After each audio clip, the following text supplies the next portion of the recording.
Hey everyone, welcome to Let's Talk About the Pots Life, your go-to podcast for all things pots. Whether you're living with pots or supporting someone who is, this is the place for you. Welcome back. We are glad you are here for what is this, our maybe 6th or 7th episode, which is so cool and crazy all in the same. Hard to keep track now, which is a good problem to have. Yes. Who knew when we started this, we were just hoping to share more and more about pots and the app and what it can do. And I feel like it's growing into something pretty cool. Yeah, I think, and our technology skills really on par these days. Each episode, I feel like we're getting better and better. We are definitely learning as we go. Oh, for sure. One day we'll have it all figured out for you. One day. Today, we're going to dive a little bit into one of our nutrition topics. We've mentioned before that nutrition it plays a big role in managing POTS. And so we're going to finally start to just dive a little bit deeper into a few topics with that. Yeah, I think this is a key component that when I talk to others with POTS interested in our program, it's not only cool on the app that we have the whole exercise piece, but that we have this unique nutrition side of it too. Because like Britt talks about, you attack this from all sides. Nutrition is so key, and that encompasses so many things, not just fruits, vegetables, protein, carbs, things like that, but also water intake and water you get in your foods and salt. And I think a lot of people with POTS get nervous because in today's world, you hear, don't have salt, it's bad for your heart, it raises blood pressure. But then you get diagnosed with POTS and they're like, no, have salt, have a lot of salt. And I think finding that balance is very difficult, especially in the beginning. Yeah, there's a lot of misinformation out there in the nutrition world. And so depending on what your metrics are out there on your social media or anything else, you get a lot of information. And we're here to support people wherever they're at in their journey. And that includes with nutrition. I by no means am going to ever say, never eat this food or this food's the answer, because that's just not what I believe in. I think there's room for everything at the table. Britt and I were just talking about this before we started to record, that I spoke to somebody yesterday, and when I told her about the nutrition piece for the app, she was excited to hear about that because her comment back to me was, oh, that makes me so happy to have some guidance because all I've been told is don't have this, but then nothing else. And I think what's cool about Britt is she looks at the whole person and the whole plate. She talks about all the different parts, and she doesn't come in and just limit your diet and take away things. And I feel like you look so well-rounded versus being like, absolutely not, you can never have that.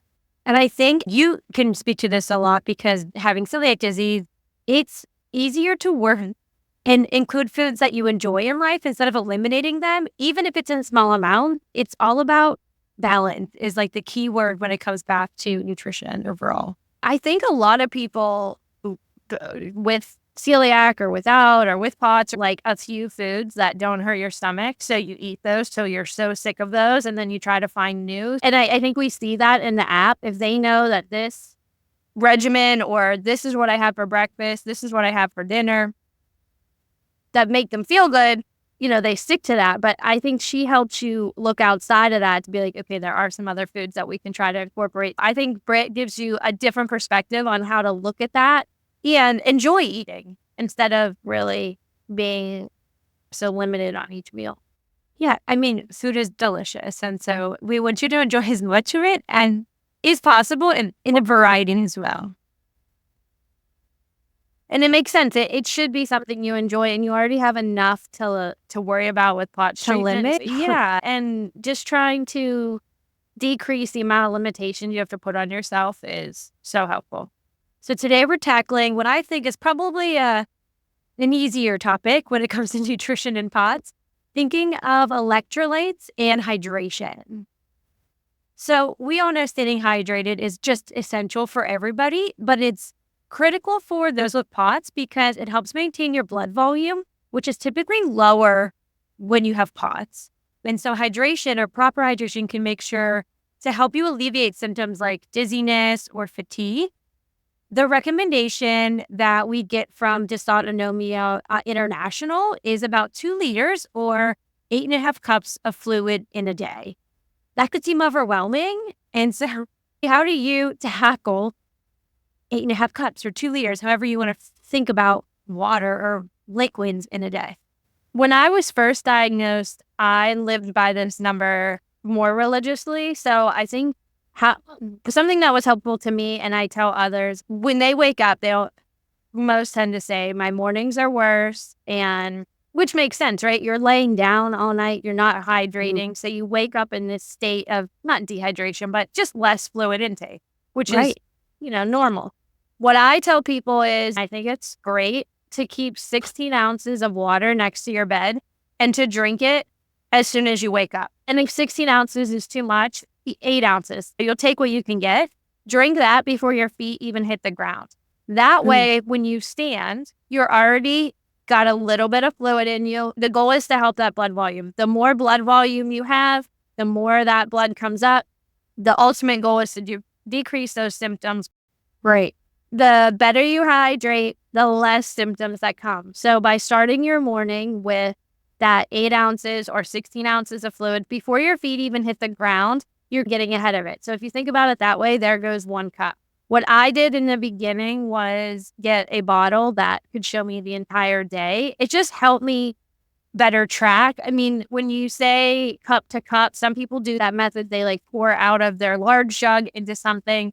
Others get the fancy Stanleys. I have one sitting here too. You know how many ounces? Water bottles are the craze now. It also comes down to it that you have to remind yourself to drink. I'm not saying it's easy. I was somebody who liked drinking water, but there's plenty out there that do not like drinking at all. I have a friend from college, and our joke was she would bring one tiny 8-ounce water bottle and then have coffee or a pop or something else. And we're like, is that all you're drinking today? She's like, well, I've had a little bit of water. So there's some people that just don't like fluids. And I get that, but it's really, we talk about this all the time, it's a lifestyle change. So finding what method works for you or to motivate you to get that fluid intake in is so important.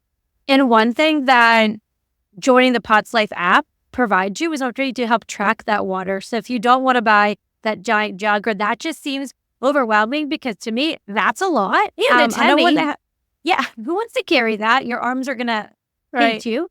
For me or other people, it might be smaller, tangible goals are more achievable. So like you said, having a 4-ounce, an 8-ounce, a 16-ounce cup and refilling that makes it achievable, that you can see, I can handle that. It's just a few sips of water, as opposed to, oh my God, that jug is staring at me. How am I going to get that? By the end of the night, if you're like, oh my gosh, I have 3/4 worth of that jug left, I don't want you to chug that all at bedtime and then be up all night going to the bathroom. So you're right. If you can get smaller goals, or what I would do is, and we'll talk about electrolytes, I would get a cup, for my electrolytes, and okay, well, this gets me 2 cups. And then when I finish that, and then I can move on. So just smaller, attainable, more than these baby water bottles. Sometimes even just seeing, for me, I think it's easier to really get in a 16-ounce water bottle. That goes faster versus my Stanley. I feel like I could sip on that all day. It's it seems like it's never ending.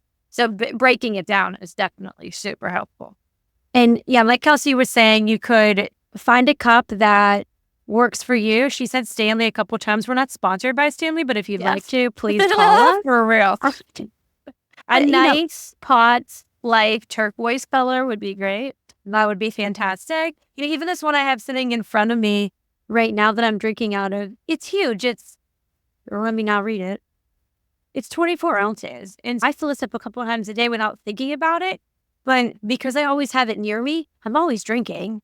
And so that helps too. Some of these tips that I try to share with folks too through the app is it will become a habit. Like Kelsey said, having the cup of water by your bed. If you wake up and you drink it, it becomes a habit and less burdensome to think, oh my gosh, how am I going to get 2 liters in a day? Because it just becomes routine at some point. It does. And then it's less overwhelming to be like, oh my gosh, I have to do this on top of all the things. We want these changes.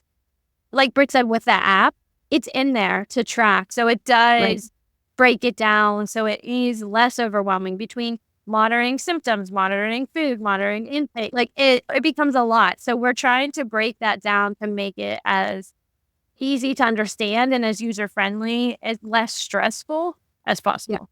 Absolutely. And then there's the whole electrolytes and salt conversation. So increasing your salt intake either through your meals or through supplements, the reason that's recommended for POTS is that helps retain fluids and improve your blood volume. It is totally different than the guidance I talk to anyone else about in America, which is less salt is better for you. This is the only diagnosis I'm pretty sure that says pound the salt. Yeah, it's one of the very few that we say, oh yeah, let's throw the dietary guidelines for Americans out the window and we want you to have more sodium to help with your situation. The reason you need salt, sometimes people just say that, they tell me salt and I'm overwhelmed. And what does that mean?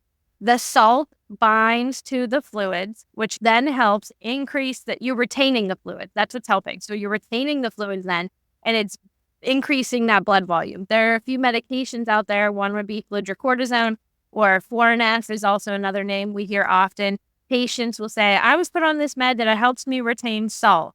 It does, but the reason you're retaining the salt is to keep your fluids, increase the blood volume to then decrease the symptoms.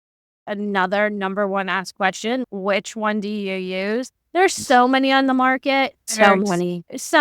But what's key is you have to read what's in that in terms of the amount. I had somebody coming, they use LMNT, or Element, however you want to say it. And when she came in here the first day, she tracked in her own app how much salt she was intaking. And when I tell you she had 8 to 10,000 grams, she was having 3 to 4 elements a day, which Frit's going to talk about, but you get a lot just in your American diet. It just seemed very excessive to me.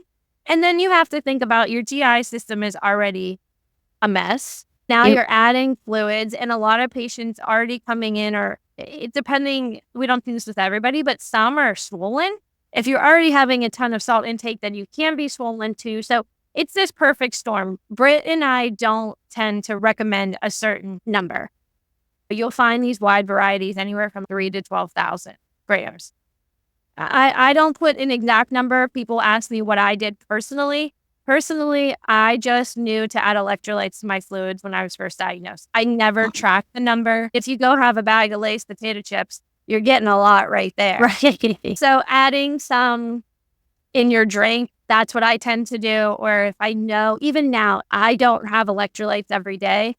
So if I'm having a rougher morning, or I'm heading on vacation, or it's hot in the summer and I'm at baseball with my kids, I will extra hydrate and use more electrolytes. But I would say a bulk of our patients, either in clinic or on the app, they tend to use Element or Liquid IV. And I would say they all tend to start their day with one of those. Element is obviously 1,000 milligrams. Liquid IV is 500. But I would say most start their morning with something of that level. Yeah, so if we look at the dietary guidelines for Americans, they recommend 2,300 milligrams of sodium. That's 1 teaspoon a day for most Americans normally. And what Americans actually consume is closer to 3,200 a day. And that's not because they're adding it. That is just what's in your food. Yeah, that just tends to be the food system in America. If you're eating out, you can't really control the sodium content. If you're eating at home, you can control that to a degree. But also if you're using prepared or packaged food, you can't control some of that sodium. For the most part, we're getting enough sodium in our diet that we don't have to think about adding, like Kelsey's example was, so much more on top of it. If you're already eating that way, or a little bit, or maybe you don't have those types of foods until later, then you start your morning with it. Right. And you start and get ahead of it. Or it's not controversial, but it depends on each patient. And we'll talk about this in the future. But caffeine is a hot topic. We're going to get to that one in this episode. Yeah. So caffeine, people are like, okay, if I have caffeine, or some can, some can't. I quit in the beginning, or my hands would tremor right off my body. But if I know I'm going to have a coffee, then I have to front load before that to make up, because that dehydrates you, right? Caffeine pulls that out. So you have to also, you can't have 2 liters and 1.5 liters of that be coffee. That's not how it works. You have to have good fluids that the salt and the electrolyte combine to then make it work. But if you just drank 2 liters of pop, it's not gonna be the same. Yeah, and we can stay with the caffeine just for a quick moment, in that it could impact folks differently. It can either exacerbate your symptoms or help them too, depending on all the other factors and what your POTS journey is. But like Kelsey said, it is naturally a dehydrant. And just having your friend example that had this much water and all the coffee, yeah, she's dehydrated, 100%. It is true because most, I would say, don't use caffeine at all, or they'll have decaf or something like that. But then I do have some that they tell me they have no choice because, okay, if their fatigue is so bad in the afternoon, but they have to make it through class, they're like, am I going to fall asleep in class from that crazy fatigue, or am I going to be a little jittery? So I would say there still are some, but then also the others that do have caffeine more regular, I can have a cup a day. Now, in the beginning, absolutely not, but I'm also at a way different point. So I think it just depends on where you are in your journey, how sensitive in the beginning. I would say most avoiding caffeine would be ideal. And then as you move through, and then you can test like a little bit and see how your body responds. Yeah, find the amount that works for you based on where you're at in your journey. I think it's great for caffeine overall. That's a perfect statement. Yeah, it's everybody, when we say these things, everybody's so alike, but also so different. Yeah, absolutely. And so to go back to the sodium intake, if you are eating food, which we all are, and if any of it's processed, just make sure you use that nutrition facts label to find out how much sodium you're already consuming before you would say, okay, I need to get 8 to 10 grams or whatever you feel you need to get. Take a look at the food you're already consuming to see what you're putting in your body. It's in a lot of foods that you probably even think about: butter, sauces, snacks and bread, cereals, salad dressings. It's in like everything. And so before you dive into the deep end with adding sodium, try to get a baseline of like, where am I actually at in my normal diet? I think there's a physician local to us, and we tend to see a good bit of his patients, and he recommends Vitasium, or not even Vitasium, he'll just say salt tablets. But Vitasium is an awesome brand. I use them myself, and they have salt capsules. So if you're someone who struggles with mast cell like myself, sometimes these flavors will just send me into straight little symptom flares. Now, if I need something, it'll be an element, and it'll be the total natural unflavored, which is much like drinking the ocean, which is gross. I get it. But desperate times call for desperate measures. So I tend to use that one. I think if you go on their website, I'm almost 100% positive if you let them know that you have POTS, then you will get a discount. But then also the other brand that I use often is different. It's Vitasium tablets. So there's quick chews, they're capsules with the salt, but a local doctor tends to recommend 2 capsules, which is like 500 milligrams with each meal. So then you're getting some in the morning, getting some at lunch, getting some at dinner, but you're not overloading. And if you already have a pretty normal American salty diet, you're probably getting, like Britt said, 2,000 to 3,000. So it's probably putting you around 6,000, but it's without you having to crazy focus on it. That's a typical benchmark that I tend to see. And some, if they don't like the capsules or they hurt their stomach or whatever, then they'll use an element in place of that because it's still, double the amount of salt. Yeah, and you'll be able to tell in your body too and figure out the right level for you at different stages, because it's going to make you feel some kind of way if you don't have enough salt, or if you have too much, you're going to feel not right either. And so people feel different depending on their symptoms. Yeah, you can tell. This summer at baseball, we were out there all day, and I was like, oh my gosh, when I stood up, I got lightheaded, and I'm like, oh. So I took a Gatorade, and I also like Nun tablets, and I popped one of those in there, and I chugged it quickly, and yeah, I feel like I say it brings me back to life, because you know like what can help, and you start to learn your body as you move through, and some days you might, like you said, you might have more symptoms, you might need more, other days you might feel okay and need less. Yeah, and another topic that we get asked a lot about in alcohol and pod. Yes. We're recording this around the holidays, and that's usually a time where people indulge a little bit more in their alcoholic beverages.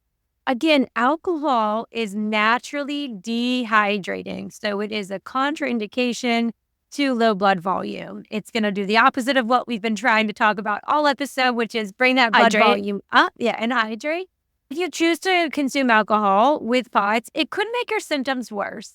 And again, this varies patient to patient. And in our case, you have a no alcohol basically in your life. No. Yeah. When I was first diagnosed, it was red wine, and I like red wine, but I would get these PVCs and I would feel horrible. And then once I was diagnosed, I just knew, I'm like, okay, I do not like those extra heartbeats. I have had a half of a White Claw 2 weeks ago. No, last Saturday and 1 week ago. And it gives me a headache. And I felt better. I'm now 4 years out, and I feel like I could probably have a full drink. I have patients that do drink.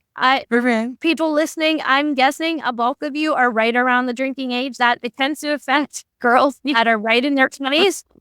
And I have some that can go and drink and be fine.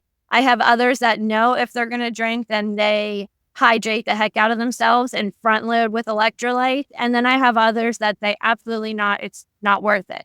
But in that realm, I have some that are like, okay, I can have one drink every couple weeks or at a social function. Or I have one patient or one user on the app. I joke and I say, she says, well, I'd hydrate with a tequila, soda water, and lime, because you're getting your soda water, but you have a little bit of a drink. And it is such, I would say, just like a social stigma these days. Yeah. My statement over the years has been like, oh, they'll say, oh, why don't you drink? And I'm like, oh, that heart thing I have. Because it's hard. And it is hard if you're in college to not drink, or social parties, or just, I don't know why it's such a thing, but it definitely is. I would say this is also just like the coffee thing. It's up to you and how you feel. But just know, if you feel crappy, then just extra hydrate to catch up. And some of these things are trial and error. You might try and be like, it was fine. Or you might try again and be like, that was terrible. I'll never do that again. So yeah, I probably at this point could probably have more of a drink, but in a POTS body, you just get scared. And to go back to the being young and 20, and I think about you and I, we're turning 21, and we already had to figure out what you could drink because of celiac disease. Yes. There was already so many barriers in that small snippet of our life. And now that it's just reimagining us with alcohol basically at this point, Yes. which I think we all should do on a periodic occasion. So yeah, just again, this is more looking at your symptoms, looking at the intake that you're doing with caffeine, with alcohol, with your sodium intake, all of that, and messing with that equation to figure out what works best for you in that time. And that could change in a year or 2 years. Like For you said, Kelsey, sure. 4 years out, you're doing things today you would have never imagined 4 years ago. Yeah. My husband's like, are you getting a White Claw at a wedding? And I'm like, well, yeah, I don't want people to ask why I'm not drinking. I don't know why. It's just probably own like mental thing with me. But yeah, I did. And I had half. And a year ago, I wouldn't even have tried that. I just wouldn't have said, yeah, because it is just trial and error to meet you where you're at. And first diagnosed and starting the program, no. But then as you move further through, I definitely have people that do still drink. Yeah. Well, thank you for tuning in to today's episode. We really enjoyed going down the hydration, electrolyte, even dabbling in the alcohol and caffeine space for a little bit. Yes. All in relation to the POTS treatment. We hope you found the information helpful, at least a piece of it. And our really goal was just to help offer practical tips on how to stay hydrated throughout POTS. And that is what you would get if you signed up for the POTS Life app. You would get some tools to help you along the way. You get to ask questions. I just answered a question, I think yesterday, about fluid intake after not feeling well. How do I increase it? So you do get some of that customized support if you were to join us on the POTS Life. Yeah, I'm in there from an exercise, real life POTS perspective, but Britt is also in there too. There's ways to take pictures of your food and what you're drinking and snacks and what you're eating and log it in a diary and interact with her too. So really we are trying to give you a full circle treatment option inside the app. And what's so cool is it doesn't matter where you're located. It can be done right from your phone. Yeah, absolutely. So if you enjoyed this episode, don't forget to subscribe to our podcast for more insightful conversation. We also love hearing from you. So if you have a topic that you want to hear us cover or questions, please reach out to us. You can find all of our information at thepotslife.com.